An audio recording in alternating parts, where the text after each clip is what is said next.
And this is Circus World. This area, Baraboo, is where Ringling Brothers Circus started, who went on to buy Barnum and Bailey's circus and basically become the only game in town circus-wise. Ladies and gentlemen, may we next direct your attention to the sword swallower, Delmo Prince. He swallowed hacksaw blades, knives, stove hookers, and spoons. As a climax to his daring exhibition, he took a razor-sharp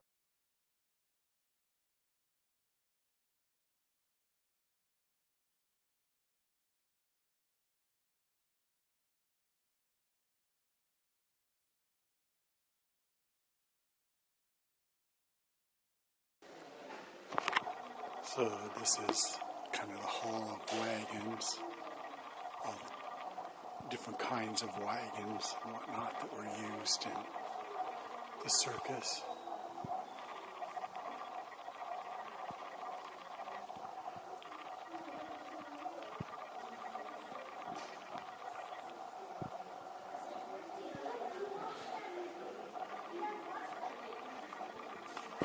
Yeah, we did. Did I?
stop by one of our two gift shops on your way out. T-shirts, postcards, movies, mugs, and more. We have something for everyone at the Circus Circus World gift shop.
This is a wardrobe department building.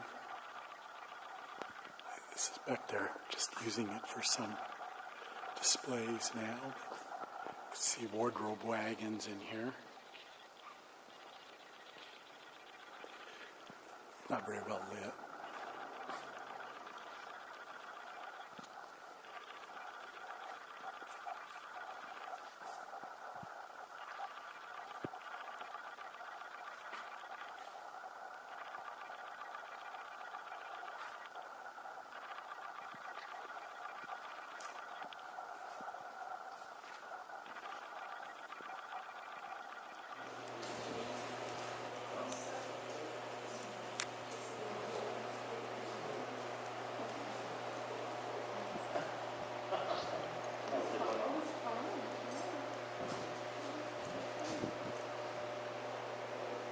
Parade, and this one even made it into the big top.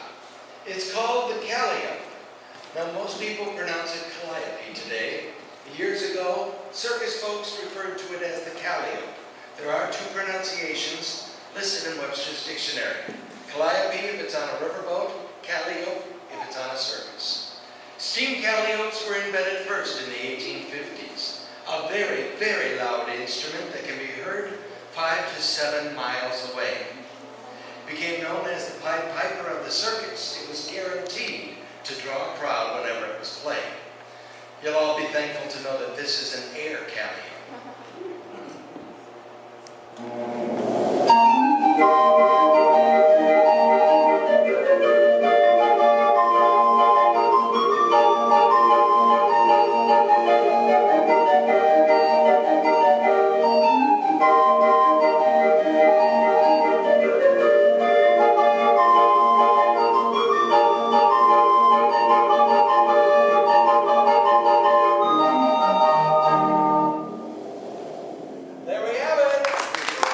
Based on an Indonesian instrument called the angklung. The angklung, however, was made out of bamboo. It first appeared in America on Barnum and Bailey's Ethnological Congress of the 1880s.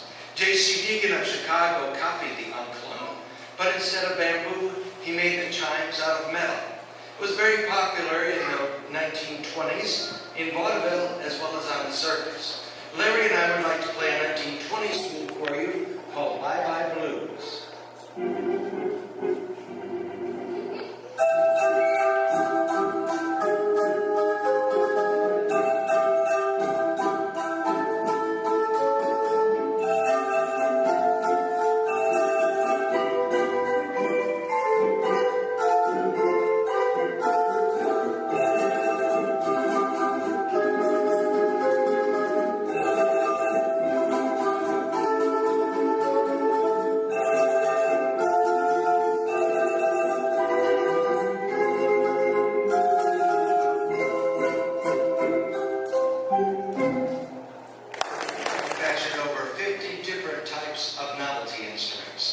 This is another example of a J.C. Deegan instrument, tuned sleigh bells. The bells are silver, and that's the tune we'll play for you next, Silver Bells.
various lengths and thicknesses, played with a rosin-coated leather glove.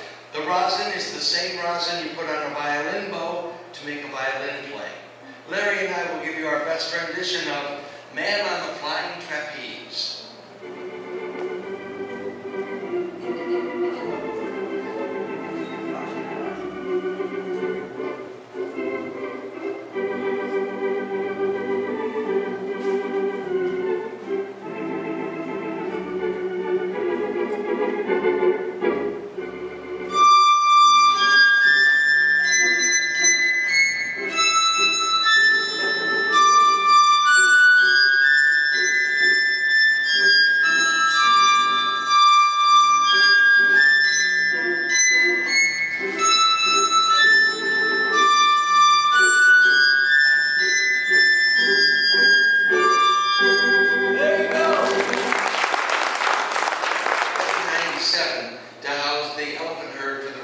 Circus.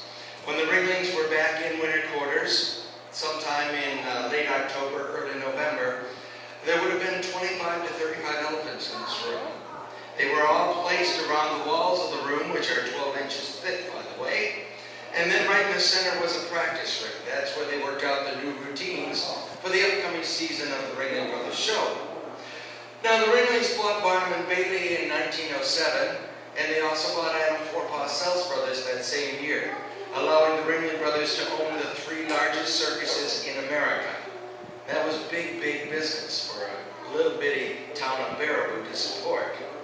And they decided they'd close down the Adam Four-Paw Brothers show, moved the whole show here to Baraboo to share the winter quarters of the Ringling Brothers Circus. And that's when they added that building, or that addition. That was added in 1910. To house another 18 to 20 elephants. Over 50 elephants in this one building. Let's go over here to the world's first electronic musical instrument, the Unifon, U-N-A-F-O-N. It consists of bar chimes, which are struck by mallets connected to electric solenoids. All the solenoids connect to a small piano keyboard, and it's powered with a 12-volt car battery. This was a parade instrument, often mounted on top of or inside a parade wagon. And the Ringling Brothers had one on their Egypt tableau back in 1915. That would have been in the good old summertime.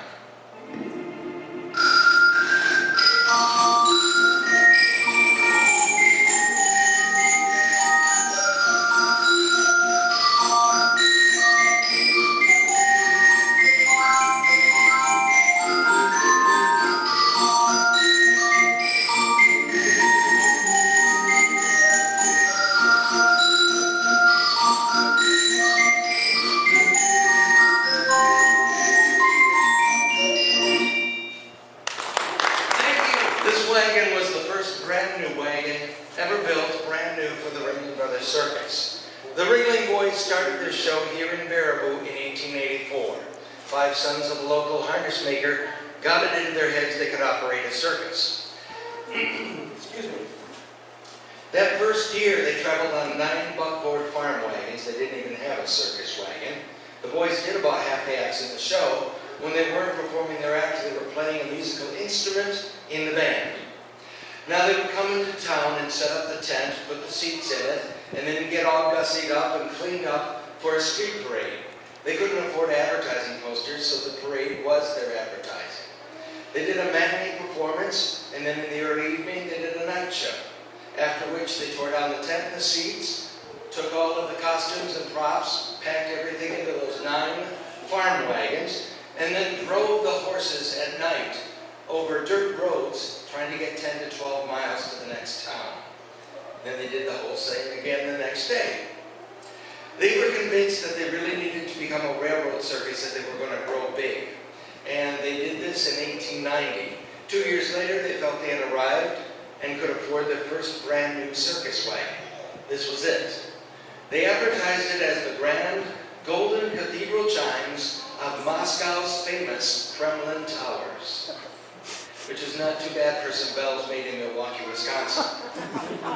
9 huge church bells. They are the largest bells ever placed on a movable instrument. The vehicle weighs over 6 tons. Most people consider it the world's first heavy metal instrument. And I'll play Beethoven's Ode to Joy before you stone me.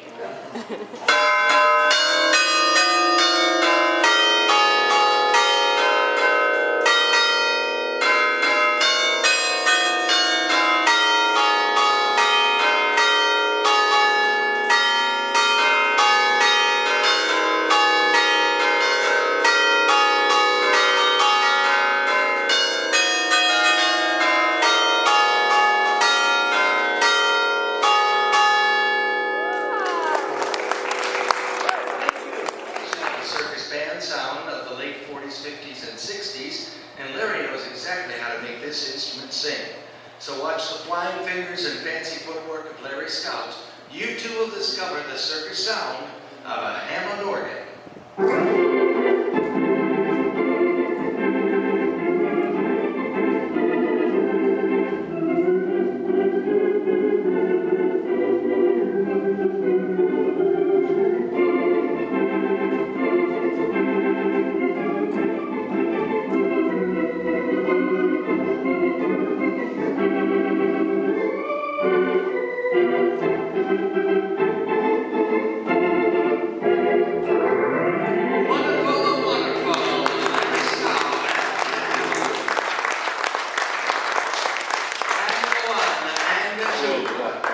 Ladies and gentlemen, boys and girls, we certainly do hope you enjoyed hearing these old-time circus musical instruments. Now we're going to close up Circus World at 6 o'clock, so we suggest you head over to the Feld building, check out our gift shop. The lovely Lemon Sisters and Harry Looper are waiting to say howdy to each and every one. Until we see you all again, keep a song in your heart.